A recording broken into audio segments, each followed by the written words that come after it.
একটা অভিশপ্ত গুহা, যার ভেতরে রয়েছে একটা বিশাল গর্ত, যেখানে মানুষ একবার পড়লে তার পক্ষে বেঁচে ফেরা প্রায় অসম্ভব। এমনকি এটাও শোনা যায় ওই গর্তের তলদেশে নাকি রাক্ষসদের বসবাস।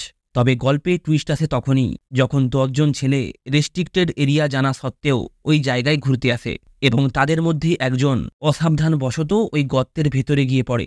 এখন প্রশ্ন একটাই, ছেলেটা কি পেরেছিল ওই ভয়ানক গর্ত থেকে বেঁচে পুনরায় জনজীবনে ফিরে আসতে? জানতে হলে দেখতে থাকুন পুরো স্টোরিটা, যার নাম Manjummel boys. So hello viewers, সঙ্গে আমি অনিমেষ, আর ফিল্মেশন ওয়ার্ল্ডের নতুন একটা এক্সপ্লেনেশন ভিডিওতে আপনাদের স্বাগতম। মুভির শুরুতেই একটা হোটেল দেখানো হয়, যেখানে একজন ট্রাক ড্রাইভার খাওয়া শেষ করে হোটেলের ওনারের সঙ্গে কথা বলছিল। ঠিক তখনই তার নজর পড়ে সেখানে থাকা একটা নিউজ পেপারের উপর। ড্রাইভার সেই নিউজ পেপারে থাকা ছবিটা দেখে কিছুটা অবাক হয়ে যায়, তাই সে হোটেলের ওনারকে পেপারে লেখা নিউজটা পড়ে শোনাতে বলে। হোটেলের ওনার নিউজটা পড়লেই ড্রাইভার কেমন একটা চিন্তায় পড়ে যায়, তাই সে টাইম নষ্ট না করে ওই পেপারটা নিয়ে দ্রুত গ্রামের চার্চের উদ্দেশ্যে রওনা দেয়। এখান থেকেই সিন ফ্ল্যাশব্যাকে চলে আসে, আর দেখা যায় গ্রামের ভেতরে একটা বিয়ের অনুষ্ঠান চলছে। গ্রামের লোকেরা খুব আনন্দের সাথেই সেই বিয়ের অনুষ্ঠান উপভোগ করছিল। ঠিক সেই সময় প্রসাদ নামের একজন ছেলেকে সেখানে দেখানো হয়। সে ওই বিয়েতে উপস্থিত সমস্ত লোকের সঙ্গে পরিচয় করছিল। এর মধ্যেই প্রসাদের দেখা হয় সুদীপ নামের একটা ছেলের সঙ্গে। আসলে সুদীপ এবং প্রসাদ ছোট থেকেই ক্লাসমেট ছিল। এখানে জানা যায় সুদীপ তার 11 জন বন্ধুকে নিয়ে ওই অনুষ্ঠানে এসেছে, আর তাদের ওই 11 জন বন্ধুর গ্রুপের নাম মঞ্জুমল বয়েজ, কারণ তারা সবাই মঞ্জুমল নামের একটা গ্রামে থাকতো। কথায় কথায় প্রসাদ জানতে পারে কিছুদিনের মধ্যেই সুদীপ তার দলের সমস্ত সদস্যদের নিয়ে কোথাও একটা ঘুরতে যাওয়ার প্ল্যান করেছে। আর যেহেতু প্রসাদ নিজেই একজন ড্রাইভার ছিল, তাই সে সুদীপকে তার ফোন নাম্বারটা দিয়ে দেয়। এখান থেকে সিন শিফট হলে দেখা যায় মঞ্জুমল বয়েজ এবং তাদের গ্রামের অন্য আরেকটা গ্রুপের মধ্যে ঝগড়া চলছে। ঠিক সেই সময়ে মঞ্জুমল গ্রুপের একজন সদস্য কুট্টান তাদের ঝগড়া থামায় এবং তাদেরকে নিজেদের মধ্যে একটা কাছি টানা প্রতিযোগিতা করতে বলে। আর এরপরেই দুই গ্রুপের মধ্যে প্রতিযোগিতা শুরু হয়। মঞ্জুমল বয়েজ তাদের সমস্ত ক্ষমতা দিয়ে চেষ্টা করলেও অবশেষে তারা হেরে যায়, যা দেখে কুট্টানের কিছুটা মন খারাপ হয়। তবে সে কাউকেই কিছু বলে না। এর পরের দিন যখন তারা সবাই বসে আড্ডা মারছিল, তখন জানা যায় বেশ কিছুদিন ধরেই তারা গোয়া যাবার প্ল্যান করছে, কিন্তু তাদের কাছে গোয়া ট্রিপ করার মতো পয়সা না থাকায় তারা কোদাইকানাল যাওয়ার প্ল্যান করে, যেটা তামিলনাড়ুর হিল স্টেশনে উপস্থিত ছিল। পরের দিন সকালে তারা যখন এই ট্রিপ নিয়ে পুনরায় কথা বলছিল, তখন তাদেরই গ্রুপের একজন সদস্য সুভাষ, সে এই ট্রিপে যেতে রাজি হয় না, কারণ তার বাড়িতে অনেক আর্থিক সমস্যা চলছিল। এটা শুনেই দলের সমস্ত সদস্যদের মন খারাপ হয়। তাই সুভাষকে রাজি করাতে পরের দিন সকালেই কুট্টান তার বাড়িতে যায় এবং তাকে বলে, পয়সা নিয়ে কোনো চিন্তা করিস না, আমরা এতজন যাচ্ছি, সবাই মিলে ঠিক তোর খরচটাও চালিয়ে নিতে পারবো। কুট্টানের এমন কথা শুনে অবশেষে সুভাষ যেতে রাজি হয়, কিন্তু সুভাষের মা তার এই সিদ্ধান্তে মোটেই খুশি ছিল না। যাই হোক, অবশেষে তারা সবাই মিলেই কোদাইকানাল যাওয়ার উদ্দেশ্যে রওনা দেয়। তারা সবাই খুব খুশি ছিল, কারণ এই প্রথমবার তারা সব বন্ধু একসাথে মিলে কোথাও একটা ঘুরতে যাচ্ছে। যাওয়ার পথে তারা গুনা নামের একটা মুভির গানের ক্যাসেট কেনে, যে মুভিটা কোডাইকানালের একটা গুহাতেই শুটিং করা হয়েছিল। এভাবেই তারা সবাই একসাথে এনজয় করতে করতে কিছুক্ষণের মধ্যেই পৌঁছে যায় কোডাইকানাল। ওই জায়গায় পৌঁছানো মাত্রই তারা একটা দোকানে খাওয়া দাওয়া সেরে সেখানে থাকা গুহাটার দিকে এগোতে থাকে। কিন্তু প্রসাদ সেখানে যেতে চায় না, কারণ সে যেহেতু এতটা রাস্তা গাড়ি চালিয়েছে, তাই সে একটু রেস্ট করতে চায়। এই কারণেই প্রসাদকে ছেড়ে তারা সবাই ওই গুহাটার দিকে এগিয়ে যায়। কিন্তু সেখানে পৌঁছে তারা দেখে ওই গুহাতে যাওয়ার রাস্তাটা বড় বড় ব্যারিকেড দিয়ে ঘেরা আছে এবং সেটাতে রেস্ট্রিক্টেড এরিয়ার একটা বোর্ড লাগানো আছে। এটা দেখে সুজিত কিছুটা অবাক হয়ে যায়, কারণ এর আগেরবারে যখন সে ওই জায়গায় এসেছিল তখন এসব কিছুই ছিল না। তবে যেহেতু তারা ওই জায়গাটা দেখতে অনেক আগ্রহী ছিল, তাই রেস্ট্রিক্টেড এরিয়া হওয়া সত্ত্বেও তারা সেই জায়গায় প্রবেশ করে। সেখানে তারা অনেক বড় বড় গর্ত দেখতে পায়, যেগুলি লোহার জাল দিয়ে ঘেরা ছিল। তবে তারা ওই গুহার ভেতরে যাওয়ার জন্য এতটাই এক্সাইটেড ছিল যে সেখানে থাকা বিপদের কোনো তোয়াক্কা না করেই তারা ধীরে ধীরে গুহার ভেতরের দিকে এগোতে থাকে। যাওয়ার পথে তারা একটা পাথর দেখতে পায়, যেখানে আগে আসা টুরিস্টরা তাদের গ্রুপের নাম লিখে রেখেছিল। এটা দেখে কুট্টান এবং গ্রুপের বাকি সদস্যরা এক্সাইটেড হয়ে তারাও ওই পাথরের উপর নিজেদের গ্রুপের নাম লেখে, অর্থাৎ মঞ্জুমল বয়েজ। ঠিক এই সময়ে সুভাষ যখন তাদের সাথে ছবি তোলার জন্য এগিয়েই আসছিল, তখনই সে ভুলবশত ওই গুহার ভেতরে থাকা একটা গর্তের মধ্যে পড়ে যায়, যা দেখে কিছুক্ষণের জন্য তারা সবাই হতভম্ব হয়ে দাঁড়িয়ে থাকে। এরপর তারা সবাই মিলে ওই গর্তের কাছে এসে সুভাষকে অনেক ডাকতে থাকে। তবে অনেক ডাকার পরেও সুভাষের সাড়া না পেয়ে তারা চিন্তায় পড়ে যায়। তারা বুঝে উঠতে পারছিল না সুভাষকে তারা কি করে সেখান থেকে বের করবে। এমনকি তারা এটাও বুঝতে পারছিল না যে ওই গুহার গভীরতা কত। এই কারণেই তারা পুনরায় সুভাষের নাম ধরে চিৎকার করে ডাকতে থাকে, আর এই চিৎকারের শব্দে ওই গর্তের ভেতরে থাকা শত শত চামচিকি বাইরে বেরিয়ে আসে। তখনই সেখানে থাকা একজন টুরিস্ট গার্ড এই চামচিকিগুলোকে দেখে বুঝতে পারে কেউ না কেউ নিশ্চয়ই গুহার ভেতরে প্রবেশ করেছে। সিন পুনরায় গুহার ভেতরে আসলে দেখা যায় তাদের দলের একজন সদস্য কৃষ্ণা এই ঘটনাটাকে কিছুতেই মেনে নিতে পারছিল না। তাই সে সুভাষকে উদ্ধার করার জন্য নিজেও ওই গর্তে ঝাঁপ দিতে যাচ্ছিল। তবে এই সময়ে তাদেরই দলের একজন সদস্য সিদ্ধু কোনো রকমে তাকে সেই গুহা থেকে বের করে নিয়ে যায়। আর এই সময় দেখা যায় সেই টুরিস্ট গার্ডও কৌতূহলবশত ওই গুহার ভেতরে চলে আসে। তাকে দেখে কুট্টান এবং দলের বাকি সদস্যরা সুভাষের ওই গর্তে পড়ে যাওয়ার ঘটনাটা বলে, যা শুনে ওই গাইড বলে, এই গর্তে আজ অব্দি যারা যারা পড়েছে তাদের মধ্যে কেউই বেঁচে ফিরে আসেনি। তাই আমার মনে হয় তোমাদের এখান থেকে চলে যাওয়া দরকার, কারণ এতক্ষণে তোমার বন্ধু মারা গেছে।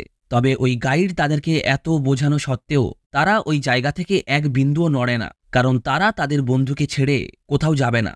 এরপর দেখা যায় সাহায্যের জন্য তাদের মধ্যেই কিছুজন গুহার বাইরে যায়। এরপর আমরা সিদ্ধুকে দেখতে পাই, যে কৃষ্ণা নামের ওই ছেলেটাকে বারবার এটাই বোঝানোর চেষ্টা করছিল যে এতে তার কোনো দোষ নেই, এই ঘটনাটা অজান্তেই ঘটে গেছে। অন্যদিকে আমরা অনিল এবং বাকি সবাইকে দেখতে পাই যারা সাহায্যের জন্য ফরেস্ট অফিসারকে খুঁজতেছিল। তবে তারা ফরেস্ট অফিসারকে খুঁজে না পাওয়ায় সেই দোকানদারের কাছে সাহায্যের জন্য যায়, যেখানে তারা খাবার খেয়েছিল। ওই দোকানদারের নাম ছিল অরুমুগম। অনিল অরুমুগমকে সবকিছু খুলে বলে, তবে পুরো ঘটনা শোনার পর সেও তাদেরকে ওই জায়গা থেকে চলে যাওয়ার পরামর্শ দেয় এবং বাকি সবাইয়ের মতো একই কথা বলে। তবে অনিল এবং বাকি সবাই তাকে অনেক রিকোয়েস্ট করলে অবশেষে সে তাদের সঙ্গে যেতে রাজি হয়। ঠিক তখনই দোকানে থাকা অরুমুগমের মেয়ে এই ঘটনাটা পুলিশকে জানাতে বলে, কারণ এমন পরিস্থিতিতে পুলিশকে ইনফর্ম করাটা জরুরি। এই কারণেই অনিল তার দুজন বন্ধুর সাথে পুলিশ স্টেশনের উদ্দেশ্যে রওনা দেয় এবং আরেকজন বন্ধু অরুমুগমকে সঙ্গে নিয়ে পুনরায় গুহার উদ্দেশ্যে রওনা দেয়। অরুমুগম যখন সেখানে গিয়ে পৌঁছায় তখন দেখা যায় পুরো আকাশটা কালো মেঘে ভরে গেছে এবং কিছুক্ষণের মধ্যেই সেখানে ভারী বৃষ্টি শুরু হয়, যে কারণে অরুমুগম এবং বাকি সবাই খুব চিন্তিত হয়ে পড়ে। অন্যদিকে দেখা যায় অনিল এবং তার বন্ধুরা পুলিশ স্টেশনে পৌঁছে গেছে। সেখানে গিয়ে তারা এক কনস্টেবলকে পুরো ঘটনাটা বললে সেও তাদেরকে বলে, ওখানে গিয়ে আর কোনো লাভ নেই,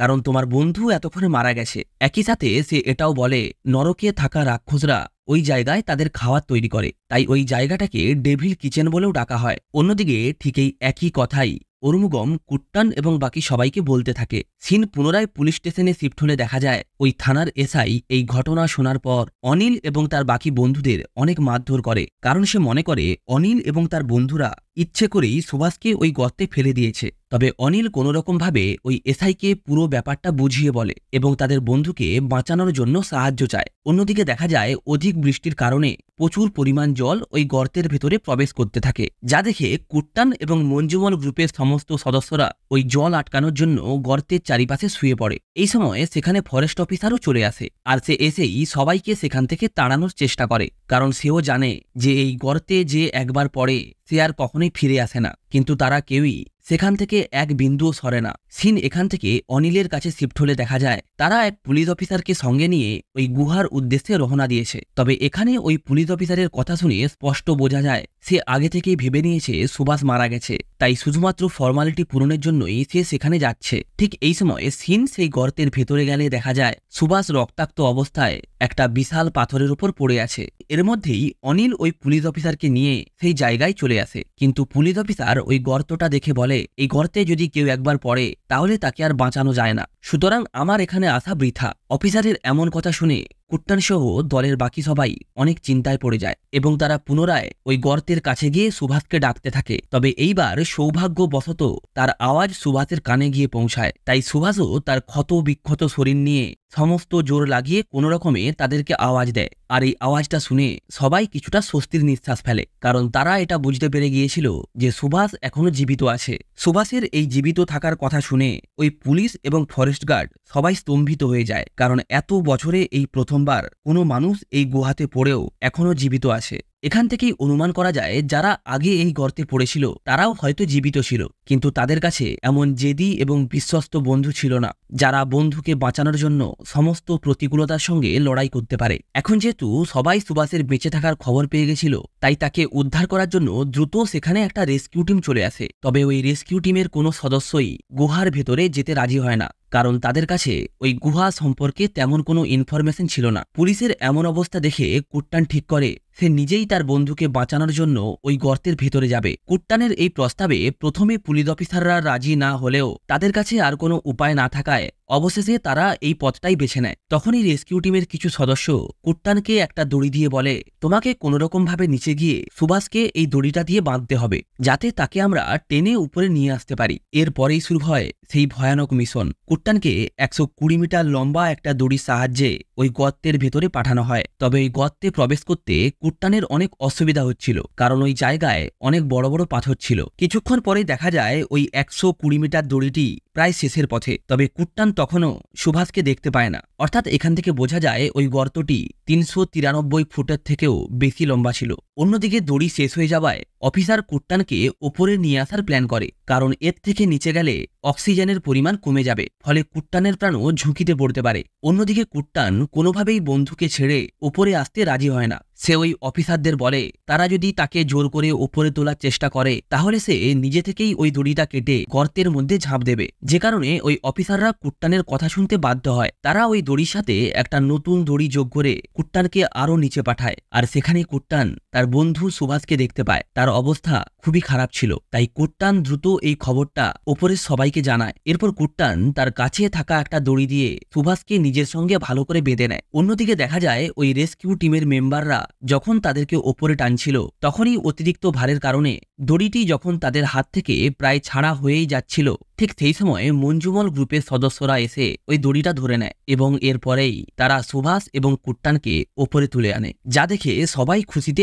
আত্মহারা হয়ে ওঠে। কারণ অনেক কঠিন প্রচেষ্টা ও লড়াইয়ের পর অবশেষে তারা তাদের বন্ধুকে বাঁচাতে পেরেছে। তবে এত ওপর থেকে নিচে পড়ার কারণে সুভাষের পুরো শরীরে একাধিক ফ্র্যাকচার হয়, যে কারণে তাকে দ্রুত চিকিৎসার জন্য নিয়ে যাওয়ার ব্যবস্থা করা হয়। ঠিক তখনই সেখানে কিছু সাংবাদিক চলে আসে, যারা কুট্টানের এই বীরত্ব দেখে তার ইন্টারভিউ নিতে চাইছিল। তবে কুট্টান তাদেরকে ইগনোর করে বন্ধুকে চিকিৎসার জন্য হসপিটালে নিয়ে যায়। এই সিনটা সত্যি মন ছুঁয়ে যায়, কারণ কুট্টান চাইলেই একটা ইন্টারভিউর মাধ্যমে রাতারাতি ফেমাস হয়ে যেতে পারত, কিন্তু সে এই সব কিছুর আগে নিজের বন্ধুকে প্রাধান্য দিয়েছে। এর কিছু মাস পরে দেখা যায় সুভাষ আগের থেকে অনেক সুস্থ হয়েছে। আর ঠিক সেখানে তার মাকেও দেখানো হয়। সে কুট্টানের উপর অনেক রেগেছিল, কারণ সে মনে করে কুট্টানের জন্যই আজ তার ছেলের এমন অবস্থা হয়েছে। এমনকি এই কারণেই সে কুট্টানকে অনেক কথাও শোনায়। এখান থেকে সিন পুনরায় বর্তমানে ফিরে আসে, অর্থাৎ মুভির শুরুতেই যে সিনটা দেখানো হয়েছিল। দেখা যায় হোটেল থেকে ফিরে ওই ট্রাক ড্রাইভার চার্চে গিয়ে পেপারে লেখা কুট্টানের বীরত্বের কথা বলে। এমনকি এখানে এটাও জানা যায় গ্রামের কেউই এতদিন এই খবরটা জানতো না, তাই ওই ড্রাইভার সবার প্রথম এই খবরটা সুভাষের মাকে বলে। সে এই খবরটা শোনা মাত্রই কান্নায় ভেঙে পড়ে, কারণ যে তার ছেলেকে নতুন জীবন দিয়েছে এতদিন সে তাকেই ভুল বুঝে এসেছে। এরপর সুভাষের মা কুট্টানের বাড়িতে যায় এবং তাকে বুকে জড়িয়ে ধরে নিজের ভুলের ক্ষমা চায়। আর এর সাথেই এই অসাধারণ মুভিটা এখানেই শেষ হয়। বন্ধুরা, ভিডিওটা ভালো লেগে থাকলে অবশ্যই লাইক করবেন আর সাবস্ক্রাইব করবেন ফিল্মেশন ওয়ার্ল্ড।